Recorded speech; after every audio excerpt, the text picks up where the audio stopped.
ፓስተር ሃንፍሪ አሊጋዝ የተወለዱት ወልዲያ ደብረ ገሊላ ነው።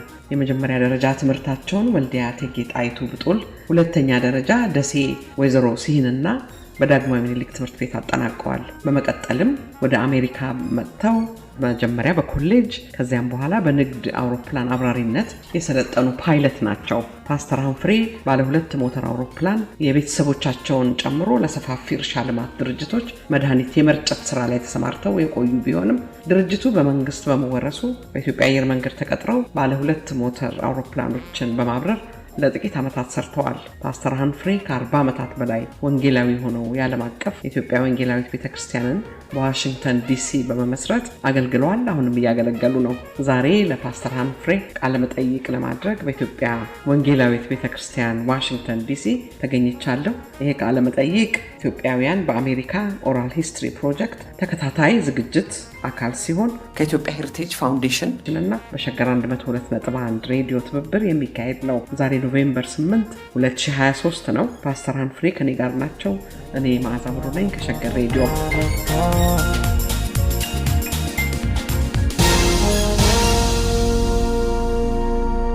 ዶክተር ልበል፣ ፓስተር ልበል፣ ማን ልበሎት? ካፕቴን ልበሎት?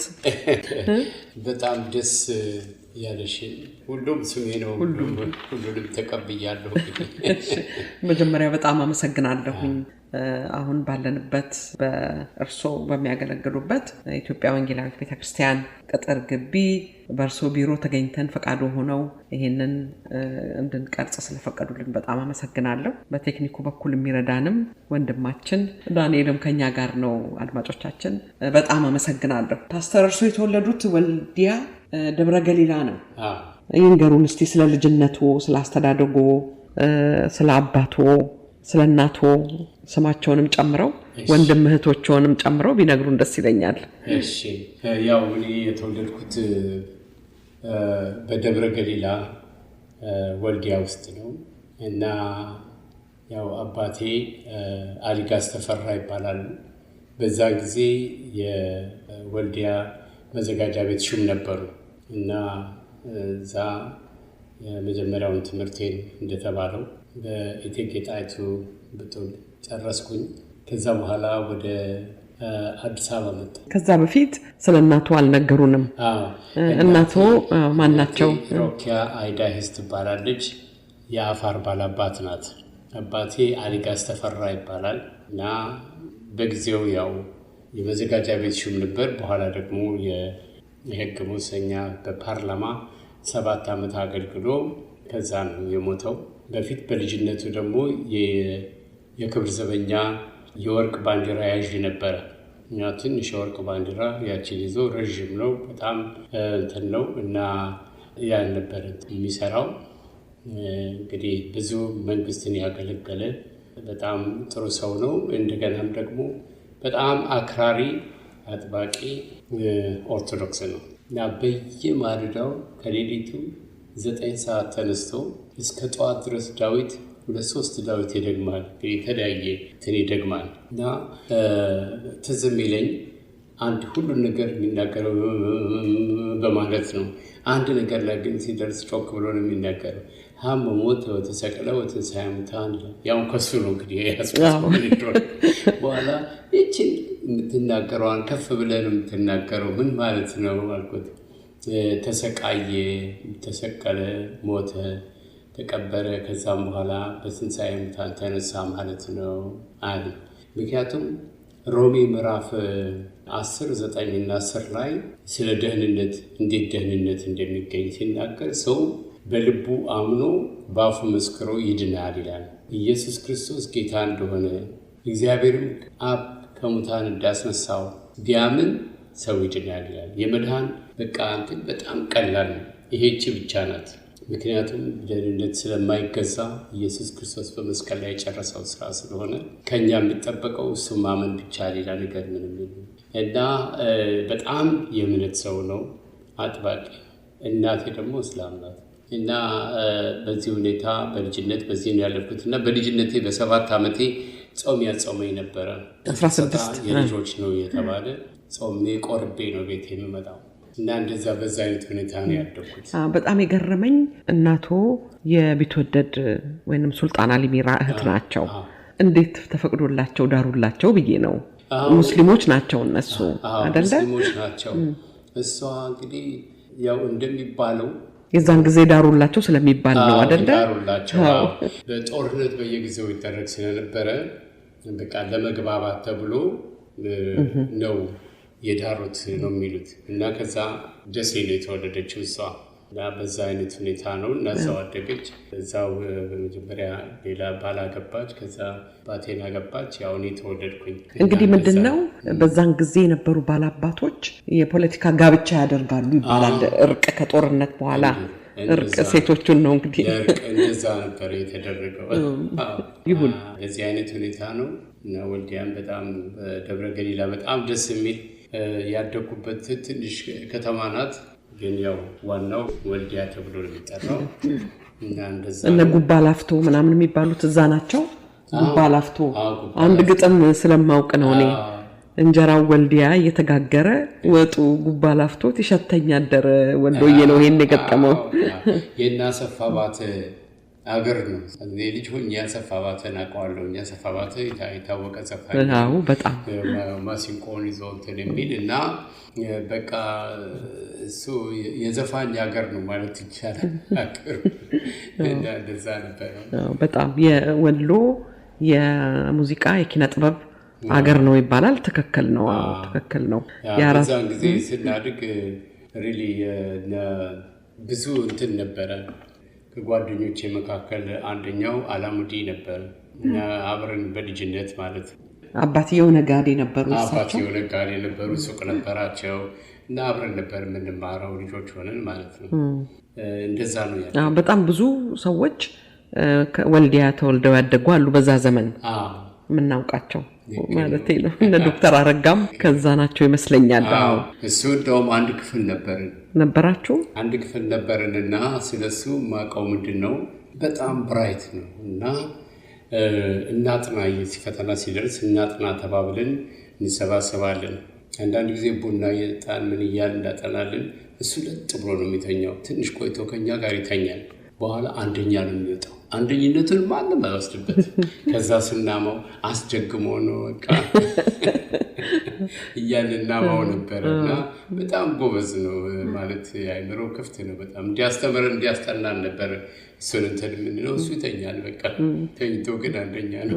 እንግዲህ እርስዎ በልጅነቱ ትምህርት መማር አንዱ ትልቁ ነገር ነው አይደል? በሀገራችን ዘመናዊ ትምህርት መማር እና በዛ ደግሞ ትልቅ ደረጃ ላይ መድረስ የሚለው ነገር አስፈላጊ ስለነበር ቤተሰቦችም ይገፋሉ ይመስለኛል አይደል?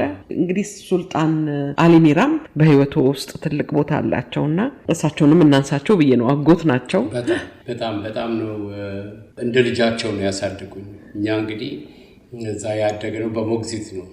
የባላባት ልጆች አንድነት ሆነን የእሳቸውም ልጆች ጭምር የራሳችን ሞግዚት አለን፣ መኪና አለን፣ አብረን ነው የምንኖረው። ዊኬንድ ላይ ብቻ እንደዚሁ ቤተሰቦቻችን እናታችንን ጠይቀን ለመምጣት እንሄዳለን እንጂ አብረን ነው ያደግነው። አሁንም ለምሳሌ ሱልጣን ሆኖ የአባቱን ቦታ የወሰደው ከሱ በፊት የነበረውም በቃ አብረን ያደግን ወንድሞቼ ናቸው። ተመሳሳይ ስም ነው ያላችሁ አይደለ?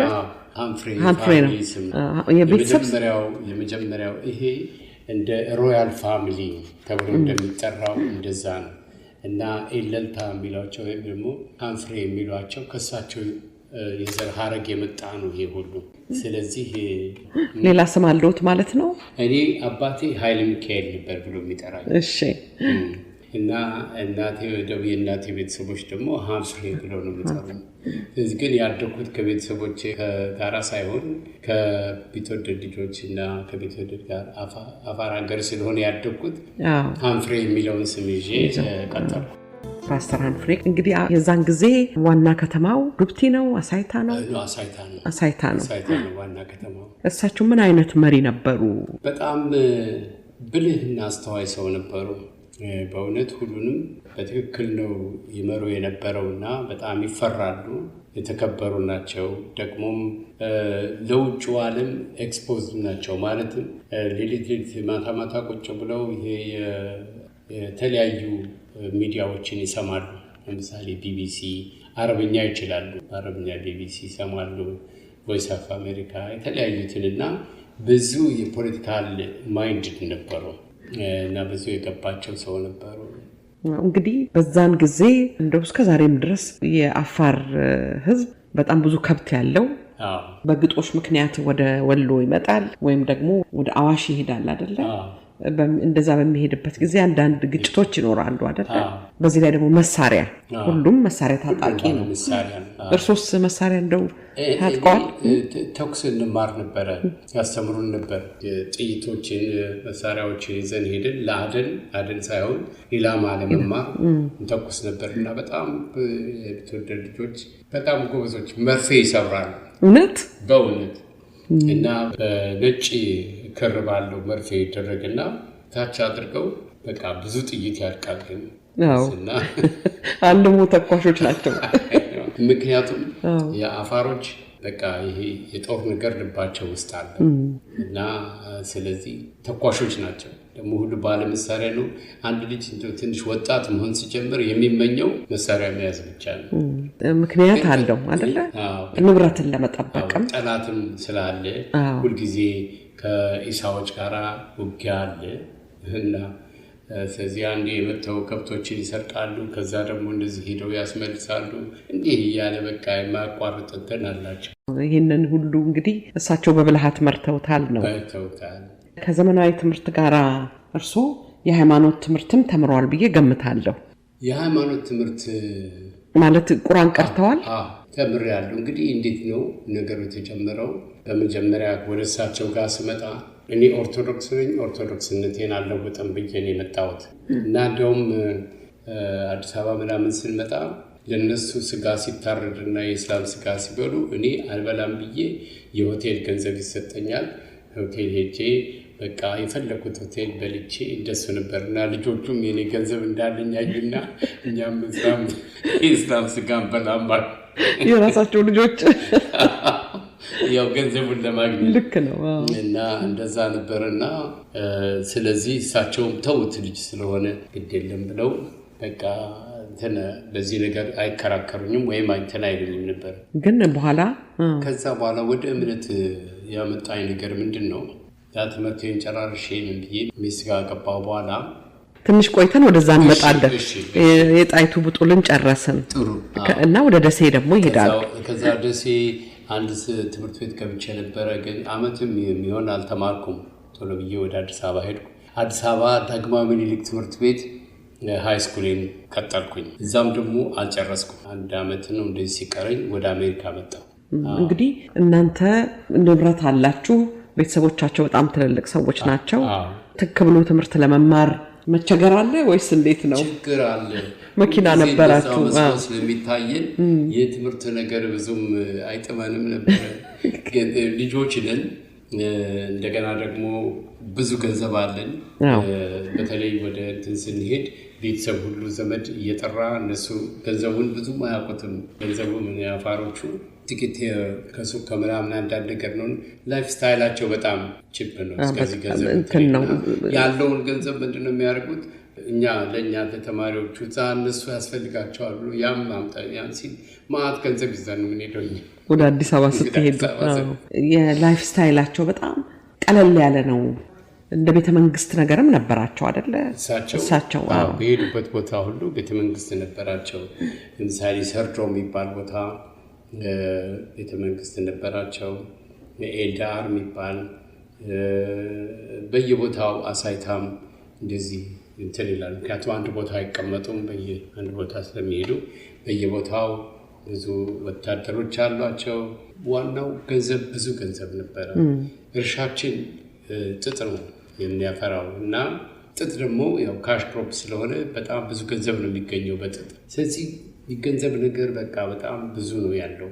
ልጆቹ አሁን አዲስ አበባ ላይ በሚኖሩበት ጊዜ የሚነዱት መኪና በዛን ጊዜ በጣም ውድ ኤክስፔንሲቭ የሚባል BMW፣ መርሴዲስ እንደዚህ እኔ ነው በቃ እኔም መርሴዲስ ይዤ ሲሄድ በቃ አንድ ቀን ለአንዲት ልጅ አንድ ቆንጆ ልጅ አገኘሁና ቆማ አድርጌ ሌል ሰዲሳት ሂድ ቤተሰቦች እንዳያዩ ቶሎ ምን ይሄዳልች ማንም ማያምንም።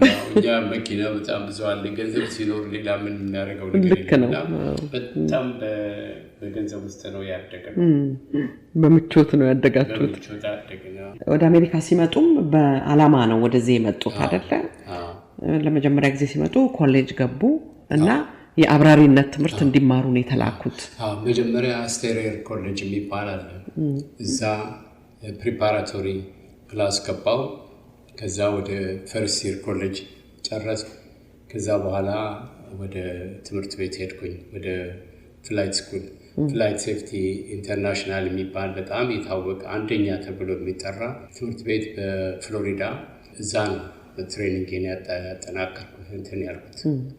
ያገኘሁትም ኮመርሻል ላይሰንስ እና ትዊን ኢንጂን እና ኢንስትሩመንት ሬቲንግ ነው ያገኘሁት፣ የመጨረሻው ማለት ነው።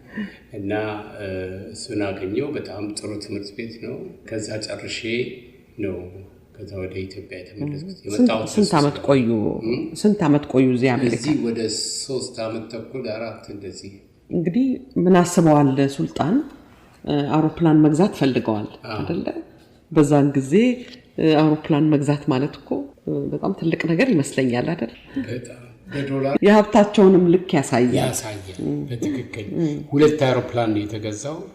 አውሮፕላኑ በጣም ውድ ነው የተገዛው እና እኔን ካስተማሩ በኋላ ይሄን አውሮፕላን ሲገዙ አንደኛውን እኔ እየበረርኩ ሌላውን ደግሞ ሌላ ፓይለት ቀጥሬ ያስበረርኩ ነበረ። እና የጠጠር ሻ ስላለን ዋናው ትልቁ ኤክስፔንስ መድኃኒት ነው መርጨት። ይሄ መድኃኒቱ ደግሞ በአውሮፕላን ቢረጨው በጣም ኤክስፔንሲቭ ነው። ለአንድ ፓውንድ የሚወስድ ወደ $20 የሚያወጣ ነው። እንደ አውሮፕላኑ አንድ ጊዜ ሞልቶ ይዞ ሲሄድ $6,000-7,000 አይነት ገንዘብ አዋጥ ነው የሚጨራው እና በዚህ አይነት ሁኔታ ነበር ሰራ።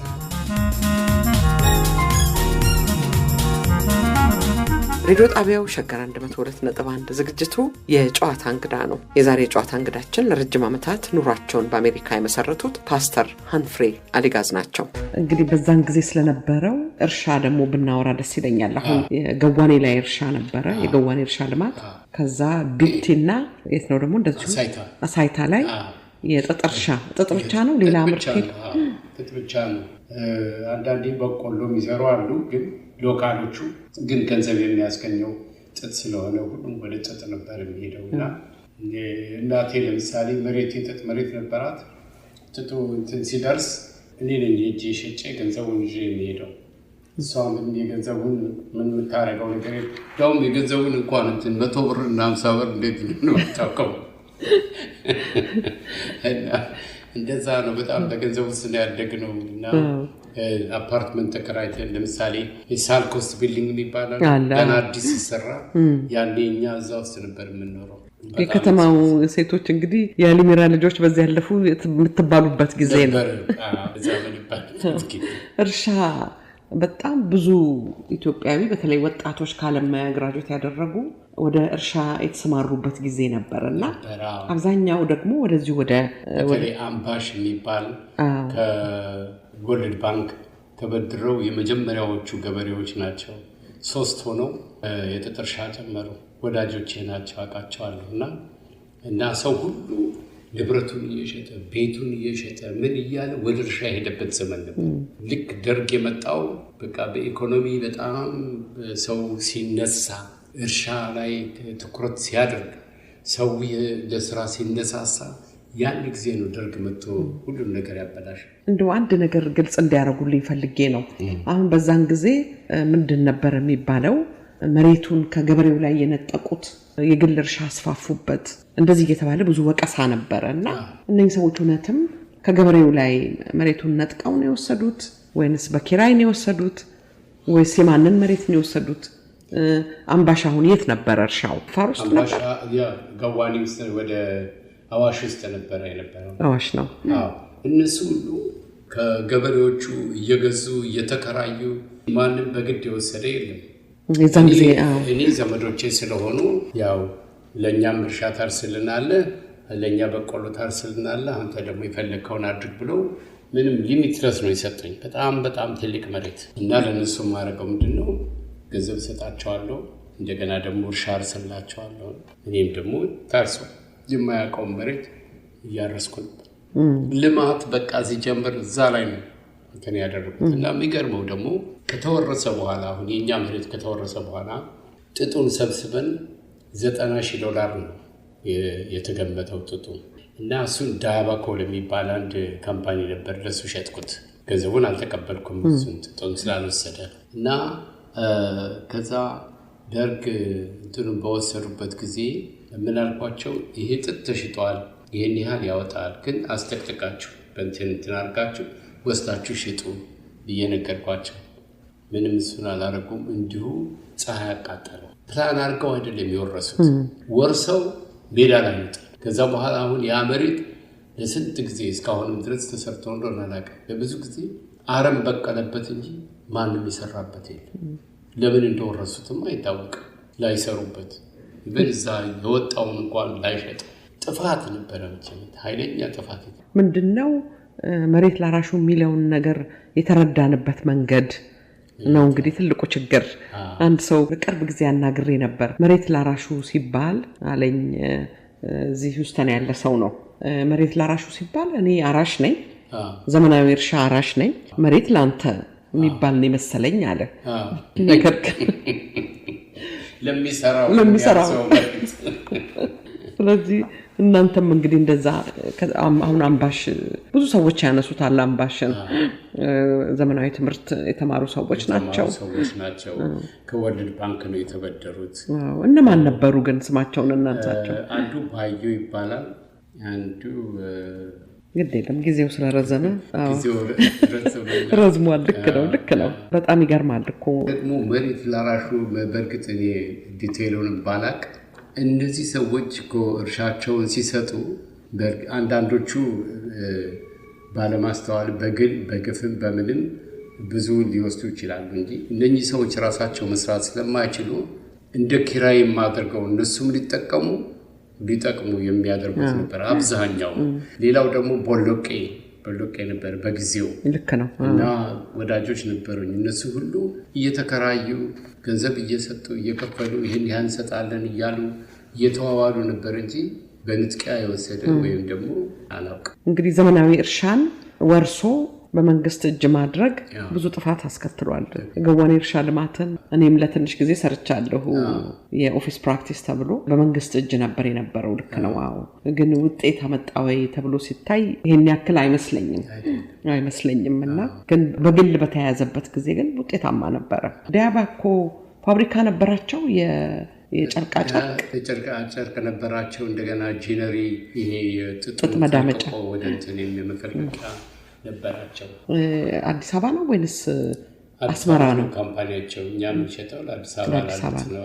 ምክንያቱም ብዙ ሌሎችም ደግሞ የግል ነበሩ። በግል እንደዚህ ጣሊያን ሲልቨስትሪ የሚባል ጣሊያን ነበረ። ሌሎችም ነበሩ። ጥጥ እየገዙ ወደ ኤክስፖርት የሚያደርጉ ነበሩ። እየዳመጡ ማለት ነው። እንግዲህ በዚህ ላይ ደግሞ ጥጥ ለቃሚው ደግሞ አለ አይደለ? በዛን ጊዜ የነበረውን ንገድንገድሽ ሰራተኛ ከማጣታችን የተነሳ አውቶቡስ ቆቦ፣ ደሴ፣ ባቲ እንልካለን እና የገበያ ቀን በሩ ከፍተው ስራ ፈላጊ ይላሉ። የት ነው? እዚህ ቦታ ገዋኔ እንደዚህ አይነት ቦታ አለ። ናገባ ይገባል። ገንዘብ አይከፍልም፣ ምንም ነገር ይገባል። ከዛ ሞልተው ያመጡትና ዛንትን ሲሉ ልክ እንደመጣ የወር ቀለቡ ይሰፈርለታል። ያው በደንብ ሪኮርድ ተደርጎ የለብሰው ልብስ ብርድ ልብሱ ምናምን ይደረጋል። ያ መጥቶ 1 ወር 2 ወር ከሰራ በኋላ ትንሽ ገንዘብ ሲያገኝ ገበሬ ነው፣ የበሬ መግዣ ሲያገኝ ጥሎ ይሄዳል። እንደገና ሌላ ፈለጋ ይሄዳል። ወይ ደግሞ አንድ ቀን በቃ ልክ ከኛ ደሞዙ እንትን ሲሉ በማግስቱ ሰው የለም። የት ሄዱ ሲባል እዛ ሌላ 10 ሳንቲም 15 ሳንቲም ተጨመሩላቸው፣ ሁሉም ሄደዋል ይባል እና ከዛ ስንቸገር ለመንግስት ጠየቀን። እኛ ጥጥ መልቀሚያ ምናምን እንድንገዛ አይፈቀድም፣ ህዝቡ በልቶ አልጨረሰም፣ አይፈቀድም፣ በህዝቡ ተጠቃመዋል እና እስከዚህ ድረስ ስራ የለን፣ ሰራተኛ የለም ነበር፣ ስራ ሞቶ እንዲህ አይነት ጊዜ ነበር። እሱ እንግዲህ ብዙ ነገር ነው ያቃወሰው የሚለውን እንድንመለከተው ስለፈለኩ ነው። እርስዎ ያው ምኞት የአውሮፕላን አብራሪነት ነበር ይላሉ። የግል የቤተሰብ አውሮፕላን ተሰጥቶት እንደው ያጠፉት ጥፋት የለም? ዝም ብሎ መድኃኒት መርጨት ብቻ ነው ወይንስ ተነስቼ እንደው ሻገር ብዬ አንድ ቦታ ደርሼ ልምጣ ብለው አውሮፕላን አስነስተው ያውቃሉ? አይ ምንም እንደሱ አለ። ምክንያቱም በጣም አስፈሪ ጊዜ ነበረ። እንዲያውም እኔ እዛ ስሰራ አንድ ጊዜ ከኤርፖርት ልክ ቴክ ኦፍ ላረግ ስል ትፈልጋለህ ተመለስ ተባልኩኝ። ምን ሆኖ ነው አውሮፕላን ችግር ነው ወይስ ምንድነው? ሀሳባቸውን ቀየሩ ብዬ ተመልሼ መጣሁ። ምንድነው ስል ተከሳሃል እና አውሮፕላኑ በስሙ ስለሆነ ያለው ይዞ ወደ ጅቡቲ ወይም ወደ ኬንያ ምናምን ቢሄድ በሱ ስም ሬጂስተር የሆነ አውሮፕላን ነው። በቃ የሚወስደው የለም። እንደዚህ ተብለሃል። ከየት ነው ክሱ? ከደርግ ነው። እኛ ከየት እንደሆነ አናውቅም። ከዛ ነው የተነገረን።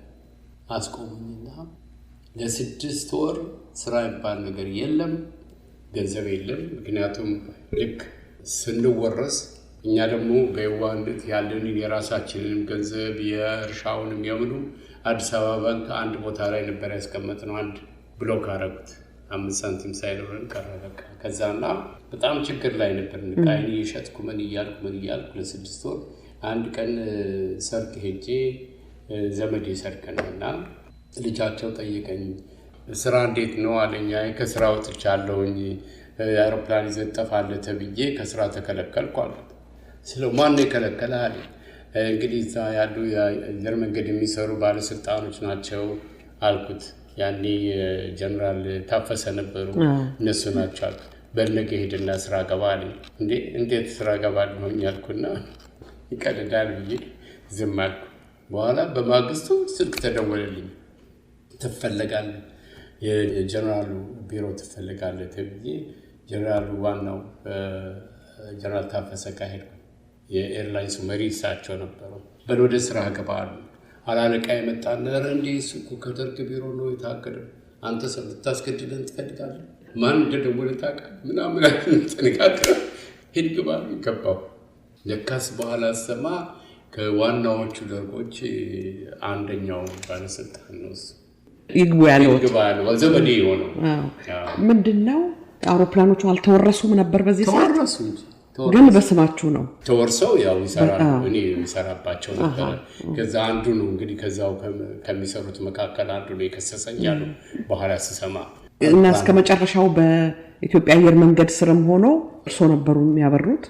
እሱ ብቻ ባለ ከሱማ ወደ ላይ ያኛው አነስተኛ አውሮፕላን ስለነበረ አሁን 2 ሞተር ያለው አውሮፕላን መብረር ጀመርኩኝ።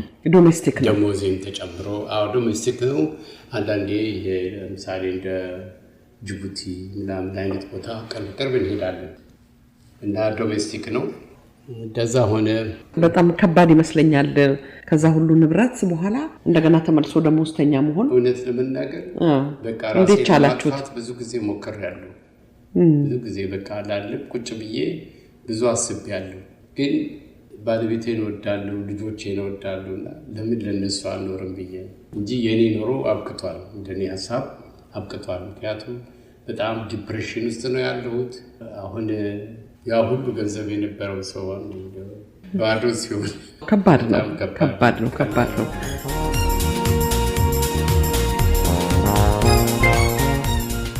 እንግዳችን ከፓስተር ሃንፍሪ አሊጋዝ ጋር ያደረግነው ጨዋታ የመጀመሪያው ክፍል ይህን መሳይ ነበር። ለአሁኑ ከመሰናበታችን በፊት ይህንን ዜማ መርጠንላችኋል። ሁለተኛውን ክፍል ከጥቂት ፋታ በኋላ ይዘንላችሁ እንቀርባለን። አብራችሁን የረፍት ጊዜያችሁን ስለምታሳልፉ ደስታችን ወሰን የለውም። ሸገር 102.1 የእናንተ ሬዲዮ